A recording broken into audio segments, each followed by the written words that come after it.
మీలో ఎంతమందికి వర్షం పడుతుంటే క్రేవింగ్స్ వస్తాయి? మ్యాటర్ అంటే చెప్పే ముందు మన వీడియో ఎవరైనా ఫస్ట్ టైం కనుక చూస్తున్నట్లయితే మేక్ షూర్ టు సబ్స్క్రైబ్.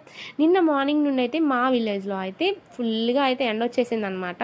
ఇక ఈవినింగ్ అయ్యేసరికి చల్లటి గాలి అలానే చిన్ని చిన్ని తుప్పర్లు పడుతూ మంచిగా ఉండేసరికి నాకైతే ఫుల్గా క్రేవింగ్స్ వచ్చేసాయి. అబ్బాయి ఇక వెంటనే మా హస్బెండ్కి కాల్ చేసేసి చికెన్ తినాలనిపిస్తుంది అని చెప్పేసరికి మా హస్బెండ్ చికెన్ తీసుకొచ్చారనమాట. ఇక నేను మంచిగా జ్యూసీగా చాలా చక్కగా చేసుకున్నాను అనమాట, ఇష్టంగా చేసుకున్నాను. అవును, నాకు ఒక డౌట్ అబ్బా, మీలో ఎంతమందికి పూరి విత్ చికెన్ కాంబినేషన్ ఇష్టం? నాకైతే ఇప్పుడిప్పుడే అలవాటైంది. మామూలుగా చిన్నప్పటి నుండి నాకైతే దోశ, చపాతీ, అలానే ఇడ్లీలో కూడా తినేదాన్ని, రైస్లో తినేదాన్ని అనమాట.